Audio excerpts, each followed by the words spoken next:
It all started when I opened my electricity bill one morning and nearly dropped my coffee in shock. The amount had doubled from the previous month, and nothing in my home had changed. At first, I thought there had to be a mistake, maybe a billing error from the power company. So I called them up, but after a long and tedious conversation, they confirmed that the readings were accurate, and I was, in fact, using significantly more electricity than before. Baffled, I decided to investigate, turning off and on different appliances to check for a possible power drain. But everything inside my house seemed normal, yet the meter kept running high. Then, while taking out the trash later that evening, something odd caught my eye, an extension cord snaking from the side of my house, looping under the fence into my neighbor Karen's backyard. Now, I didn't want to jump to conclusions, but this was highly suspicious, so I followed the cord cautiously, peeking over the fence, and to my disbelief, I saw it plugged into an array of lights and heating equipment inside a massive greenhouse that Karen had built in her backyard. The greenhouse was a monstrosity, an oversized structure packed with exotic plants, a heating system, and even what looked like some kind of hydroponic setup, all glowing under an eerie fluorescent hue that made my backyard look like an alien landing zone at night. At that moment, I was stunned. Karen, the self-righteous queen of the HOA, the woman who constantly lectured the neighborhood about following the rules, was literally stealing my electricity to power her private botanical experiment. Furious, I yanked the cord out from my socket, coiled it up, and stormed over to Karen's front door, knocking loudly enough to let her know this wasn't a friendly visit. After a few moments, she answered with her usual smug expression, her arms crossed as if she had been expecting me.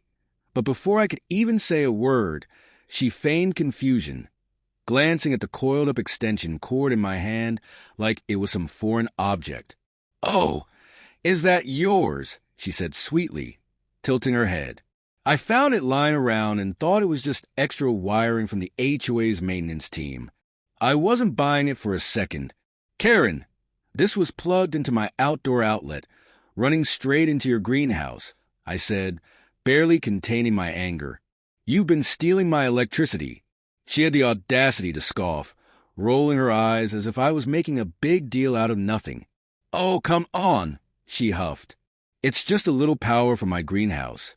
It's for the good of the neighborhood. I grow organic vegetables, stuff that benefits the community." I stared at her in disbelief. "Karen, that's not how this works.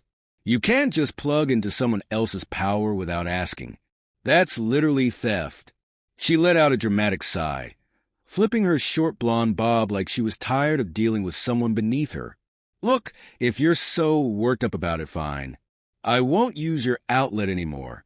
But honestly, you should be thanking me. These plants help with air quality. It's practically a public service." I couldn't believe her arrogance. But before I could respond, she snatched the cord from my hand, muttered something under her breath about me being too sensitive, and slammed the door in my face. Fuming, I decided I wasn't letting this go, so I contacted the HOA, expecting them to take this seriously. But when I explained the situation, I was met with nothing but indifference. "Are you sure it wasn't just a misunderstanding?" The HOA president, Greg, asked over the phone, his tone uninterested. Karen is a respected member of the board, and she's always been an advocate for green living. Respected member or not, she stole my electricity, I snapped. "That's illegal." Greg sighed. "Well, we'll take it under review, but this isn't exactly an HOA matter. You might want to handle it privately."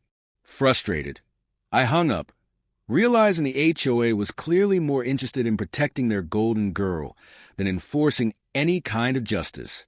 The next day, I started noticing strange things, passive-aggressive notes left on my doorstep, HOA violation warnings for things I had never been cited for before, and neighbors suddenly giving me the cold shoulder.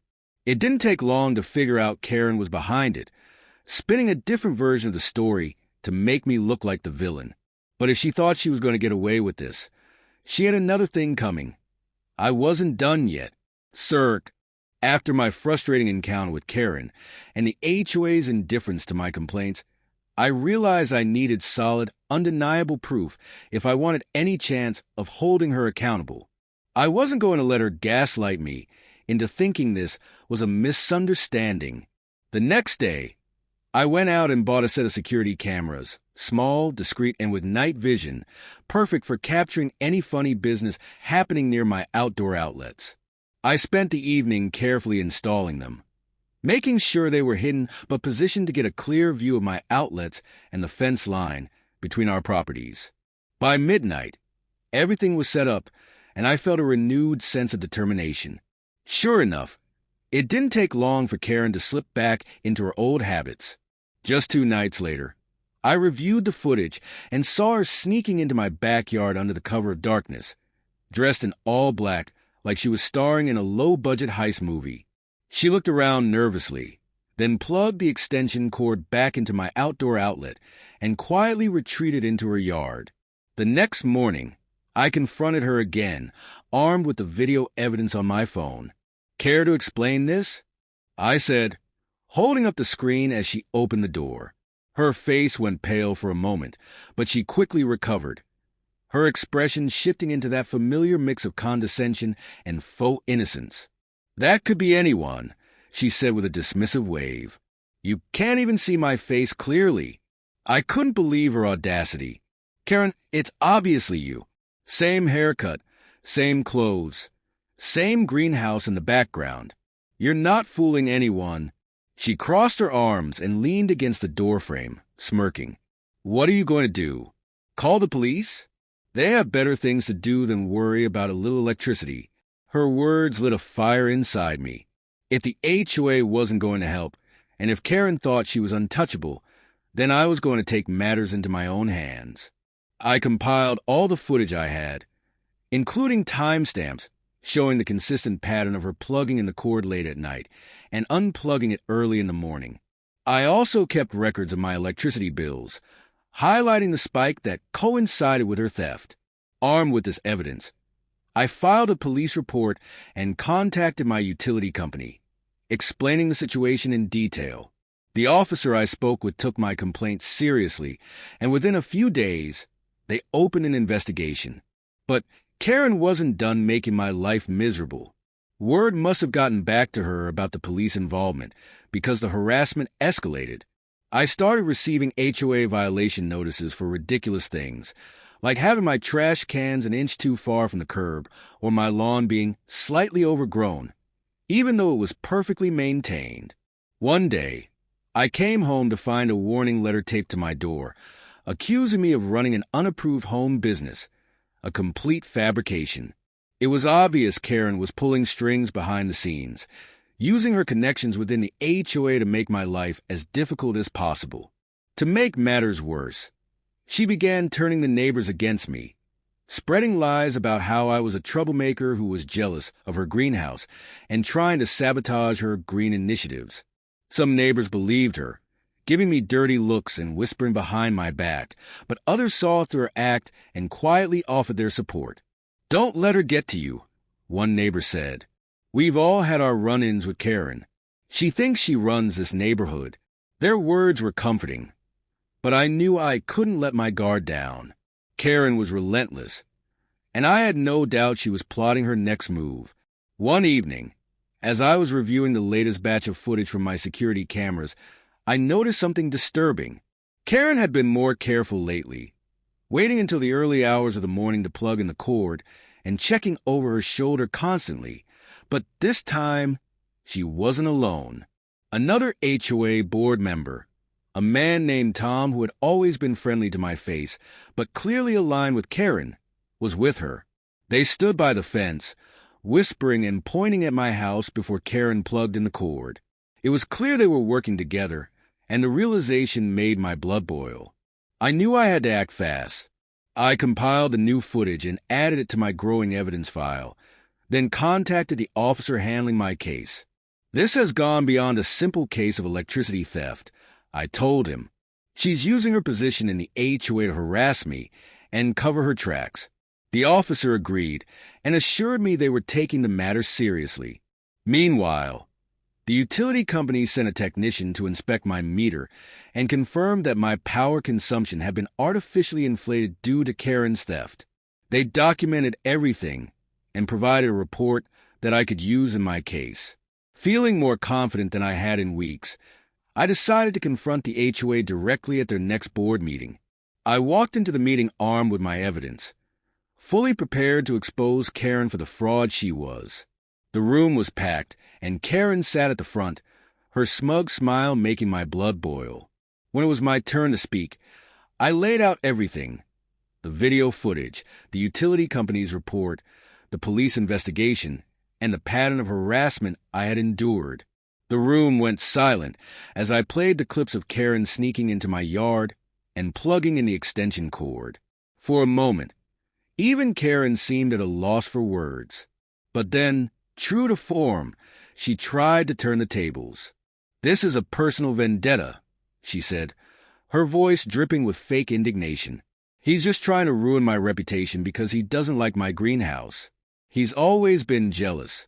I expected the HOA to side with her, as they always had, but something had changed. Maybe it was the undeniable evidence. Or maybe some of them were just tired of Karen's antics. But for the first time, they didn't rush to her defense.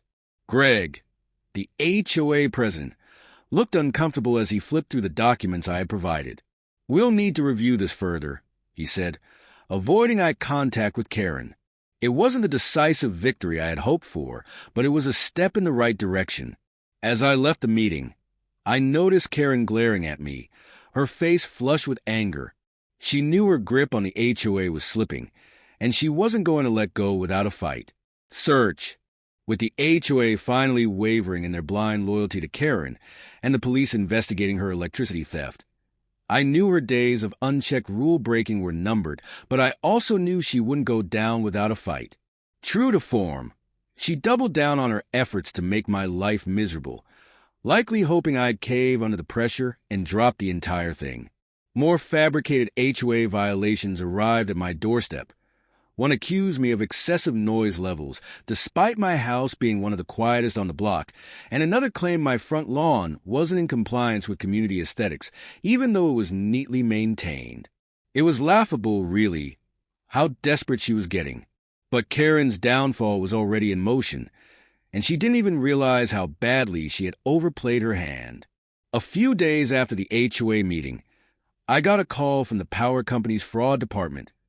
They had completed their investigation and confirmed that my power had been siphoned for at least 3 months. That wasn't just an accidental overuse. It was felony theft. They assured me that they were moving forward with charges, and since I had already filed a police report, law enforcement was now fully involved. The next morning, Karen got a very unwelcome surprise. A uniformed officer and a representative from the utility company showed up at her door. I made sure to be outside, casually watering my lawn as she answered, and watching the color drain from her face was worth every headache she had caused me. She tried to act indignant at first, pretending she had no idea what they were talking about, but the moment the officer mentioned the possibility of criminal charges, she started backpedaling hard. "This is ridiculous," she shrieked. "It's just electricity. Why is everyone acting like I stole a car or something?" But the utility rep wasn't having it. "Ma'am, you've cost your neighbor hundreds of dollars in stolen electricity, and that's just the amount we can confirm. You're also in violation of multiple city regulations regarding unauthorized power usage. This is a serious matter." Karen tried to argue, tried to throw every excuse in the book at them, but nothing was working. The best part? Because she had been so sloppy with her theft, she was also hit with a fine for violating zoning laws. Her greenhouse wasn't legally permitted to have that level of electrical setup, and once the city inspector caught wind of the case, they flagged her entire greenhouse as a safety hazard. In short, she was about to be financially wrecked. As soon as the officer and utility rep left, Karen stormed across my lawn, fuming. But before she could even open her mouth, I cut her off. "Think very carefully about what you're about to say," I warned, my voice calm but firm, "because I have every conversation, every violation notice, and every HOA action you've taken against me documented. If you want to escalate this further, I'll be happy to take it to court." She looked like she wanted to scream, her lips pressed together so tightly they were turning white. But she must have realized she was completely out of moves because she spun on her heel and stomped away without another word. But it wasn't over yet, because now I had all the leverage I needed to take my revenge properly. Since the HOA had been complicit in ignoring my complaints and allowing Karen to get away with her nonsense for so long, I decided to hit them where it hurt. I reached out to the neighbors who had also been harassed by Karen over the years and started putting together a formal petition to have her removed from the HOA board. I wasn't surprised when I got an overwhelming number of signatures. Turns out, a lot of people had been waiting for someone to finally take Karen down, and my situation was just the spark they needed. Within 2 weeks, the petition had enough backing that the HOA was forced to hold a special vote, and Karen, despite all her bluster and attempts to sway the board, was officially voted out. The moment the results were announced, she stormed out of the meeting, her face red with rage. But there was nothing she could do. The same people she had lorded her authority over for years had finally had enough. But the best part? Remember how her greenhouse wasn't up to code? Well, thanks to the city's intervention, she was ordered to dismantle the entire thing within 30 days or face even heavier fines. And let me tell you, watching her, red-faced and fuming, as she was forced to tear down the very thing she stole electricity for, that was the chef's kiss of the whole ordeal. She tried to appeal the decision, of course, whining about how she was being unfairly targeted, but no one wanted to hear it. She had spent so long making herself the neighborhood's self-appointed queen that when she finally faced consequences, not a single person came to her defense. With no power in the HOA, no illegal greenhouse, and a hefty fine hanging over her head, Karen went from the smug ruler of the block to a complete social outcast almost overnight. I expected some last-ditch attempt at revenge from her, but instead, something even better happened. Within a few months, she quietly put her house up for sale and moved out. And just like that, the reign of HOA Karen was over. The best part? The new neighbors who moved in were amazing, friendly, respectful, and most importantly, not the type to steal electricity for a backyard jungle. As for me, well, I finally got to enjoy my home in peace, free from HOA harassment and sky-high electric bills. And every time I think about how Karen was forced to watch her greenhouse come down, brick by brick, all because she thought she could steal from me without consequences, I can't help but smile.